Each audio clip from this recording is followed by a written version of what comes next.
Here's a trick I learned at 16 and I've been building up as a just a good social norm to follow.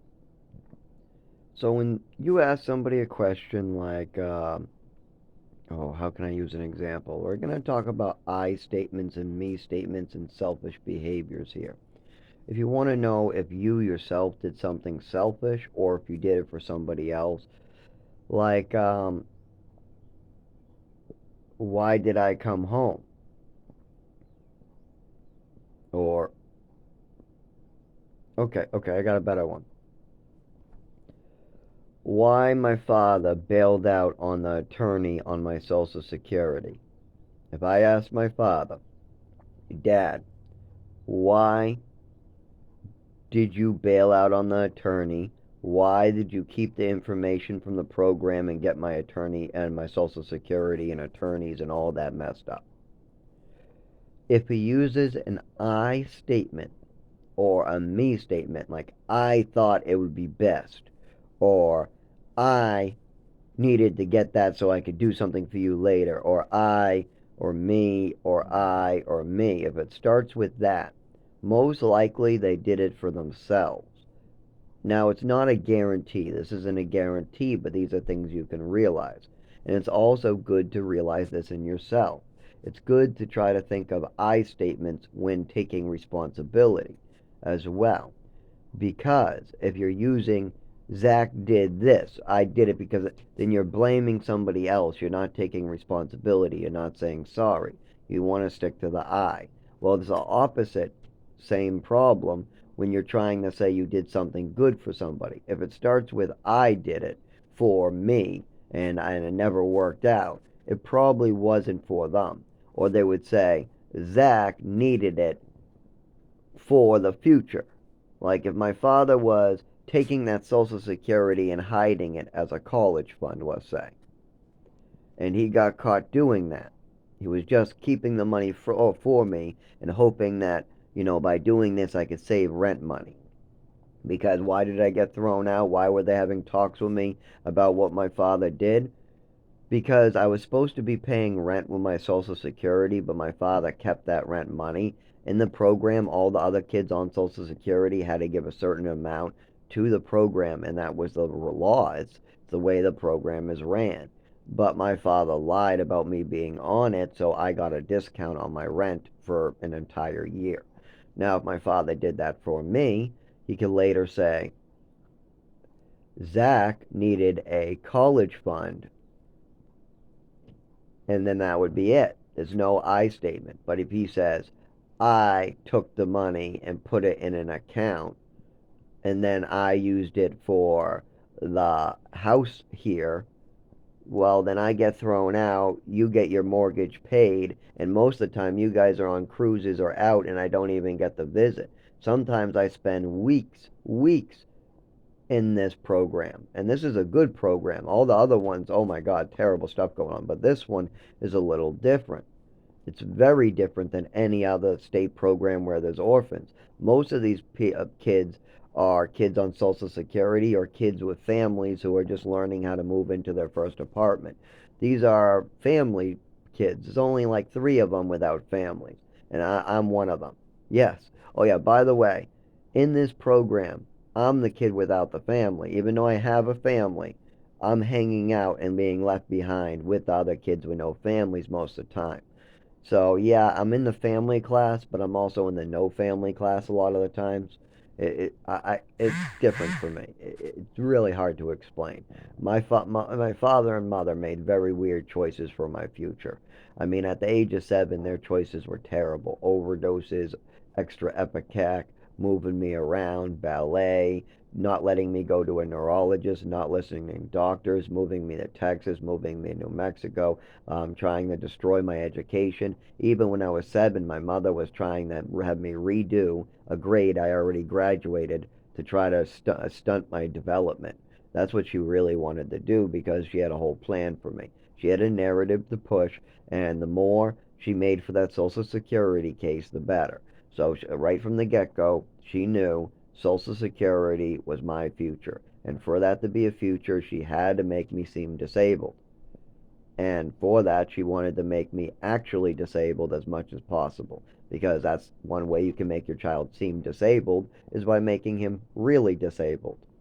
So she made a lot of bad choices on purpose. And that hurt me really bad still to today. I can't drive. I have problems with my nervous system, stomach, esophagus, all thanks to my mother and father. So, anyways, look for those statements. I, me, because those say a lot about a person. And also, you can tell by their behavior, attitude, and just the facial muscles. If they seem very tight, they're feeling backed into a corner. They're getting defensive. If they're defensive and they're not just relaxed, like, it was for you anyways, you can tell when maybe they have their own guilt in the battle. And see, when I was younger, I wasn't able to read like this. I got this ability in my late 20s after living in the woods and dealing with hundreds of newcomers a day stopping at my stoop. I never had to deal with so many strangers in my life, but I mean, I was living outdoors with thousands of people walking by me, seeing me a day, or when I was in the woods by myself, but I had to come out to get food during the day, so. And I was always a nice person. I didn't steal, rob. I helped out when I could. I didn't commit crimes. Actually, there was like a theft from a store where I stole a shirt, and that was a big thing. But if I didn't do it, I would have been killed by many gang members for years on end. So there was a lot more to that. A lot more. Or maybe I would have at least had problems with the gangs in that town. And it's my own fault for taking medicine that they offered me. There was no catches really, but I should have known that there was a catch. Now I know. You learn things as you get older. See, when I was 7 years old, I was expected to know it all. When I was 12, I was expected to know it all. I was expected to raise myself, know it all. At the age of 7 years old, I was supposed to know every concept. I was supposed to be able, and boy, that my mother put words in my mouth. The stuff I learned was only because my mother had already got me hurt by using it, and then I had to figure out why I got hurt. I had to be like, why did I just have a needle shoved into me, and why did they just drug me and hold me on the ground? Oh, I repeated something an adult said, and my mother went nuts. Oh, that's what that means. Oh, so at the age of 5 years old, I have to learn that suicide and eating a mushroom aren't the same thing. And I don't know what that means. All I know is that when my mother asked me if I was killing myself, I said, no, no, no. I just ate a mushroom. And another adult said, what are you trying to do? Commit suicide? So I guess that's what I'm doing. But I don't know what is that the suicide mushroom? Is eating that called suicide? I don't have these concepts because I'm 5 years old. I'm repeating stuff. That's it. But my mother is going off the rails, putting words in my mouth. I'm telling her the truth, but then I'm like, no, no, she's making me cry out my balls. I'm saying, no, stop lying, stop intimidating me, stop screaming at me. And she's yelling at me, wagging her finger, saying, no, no, no, this is what you mean. You mean this, Zach. You mean this. And putting words in my mouth constantly. And no matter how I try, I'm like, Mom, I did not mean kill myself. No, yes, you did, because Seth says you did, so you did, you did, you did, you did, you did. That's what my mother would do. She would get in my face and she would say, you did, you did, you did, you did. Scream, scream, whack, smack, you did, you did, you did. Even if I didn't. Even if I had nothing to do with it. Like my swimming medal. I'll give you an example. I won a swimming medal in the orphanage. I was in the orphanage. They brought us for a swim class. We got in the van. They parked the van. We went to another building. It was cold out. We got to the pool. Actually, we had to change into bathing suits too. But anyways, we got into the pool and they said whoever treads water the longest would get a prize. So we all tried, but guess what? I did the best. My first accomplishment ever. I did the best. My first ever accomplishment. I'm number one.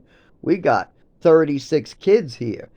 I mean, this is a large floor in this Orson. This is St. Anne's. This is a big building. And I'm number one at treading water. Holy shit, there's a lot of white kids here. And as much as my mother thought that because African Americans were better at sports, that meant all sports, the actual racist term is black people can't swim. But that's all racist bullshit. But my mother had very, very confused thinking processes. So I'm going to go on with that. So I win the swimming medal and I get to the program and I put it in the Legos. What was my other accomplishment? I was child of the month. Every month some kid would get picked out and they would get a $10 award and they would drive you to the Toys R Us and you pick out $10 in toys and I got Legos. That's what I wanted. I loved the Legos, building things. So I put the medal in the Legos. Then I went through foster families and I get to this foster family, the one that adopts me.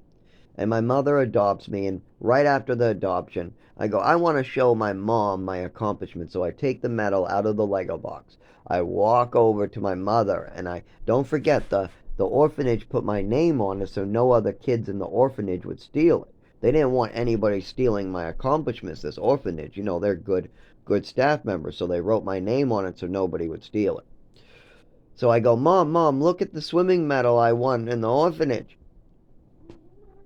And what does my mother do? She goes, That's not yours. Comes right over. No, that's not yours. Yes, it is, Mom. No, it isn't. Stop lying. You stole this. You stole this from an African American kid. Yeah, Corey. Yeah, you stole this from Corey, didn't you? No. He's athletic. Yes, he does running. He does basketball, so this has to be his. Yes, it is. You could not win a swimming medal. No, you're too skinny and weak. It's his. It's his. Stop. You're a liar. You're a thief. It's yours. It's yours. Say it. It's yours. It's not yours. Say it. It's not yours. Stop saying it's yours, Zach. Stop saying it's yours. It's not yours. Stop saying it's yours. You're not getting this back. You're not getting this back, Zach. It's not your medal. No. It's my medal. I want it. I want it.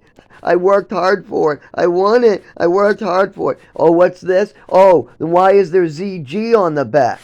That's my name. No, it's not anymore. Now your name is ZN. So you're trying to hurt me now, huh, too? Huh, Zach? You're trying to hurt me by going around putting a G on everything, aren't you? You have attachment disorder. We're going to talk to the doctors about this. Yes, and you're not getting this medal back. No, you're not. I don't care. But they wrote my name on it so nobody would steal it. That's mine, I tell them. I say, it's mine. I say, I won that fair and square. I just wanted to show you my medal. No, you're not getting that back. It's not your medal. It's an African American's medal. He is athletic. You're not. You are not. It's not your medal. I didn't see you win it. It's not your medal. And then she takes it and steals my medal. Then she goes around telling doctors that I am attachment disorder, I'm a liar, I'm a thief, and I have all these mental disorders. And I have depression because when she brought me to an adoption party and drugged the shit out of me on pills, everybody saw me tired and she started telling people she thought I had depression. She was trying to set me up. Yes, she gave me drugs in front of 100 witnesses. There was a lot of people there to make me look tired and down. And then she was going to go and tell them that I need Social Security and that I have depression and all these mental illnesses. She was creating mental illnesses. She was fucking with my head. She was brainwashing me. That's fucked up shit to do it to a child. I mean, do you think that I wanted to get another swimming medal after going out through that? And what happened next? Overdoses, extra Epicac. Move me to ballet in Texas and don't listen to the doctors. Don't let me get any neurological care. Don't let me help with my nervous system. Keep me bumping in this shit. Then blame it on a self-harming bullshit years later. Yeah, this shit started in Westford, continued in Texas. It got normal, but my mother was still completely nuts. I mean, she didn't act as nuts because she didn't have pills as weapons, but her lessons and her voices still were like holding me back from school, letting me call in sick because she didn't like the school. That was kind of weird, but I loved it, obviously. There's just a lot of weird stuff. New Mexico. I mean, what parent thinks that that's a good idea after seeing that? If you drove up and saw a bunch of rattlesnake holes move out of your way as you walked in the building, red anthills up to your piles, just a big dirt desert field, know that you're only going to see your kids for 18 hours in 18 months, And this is a cabin up in the middle of nowhere with no supervision. If they call 911, nobody's probably even going to respond for 6 hours. What parent would put their kid in that situation? A rich one that wants to go on vacation.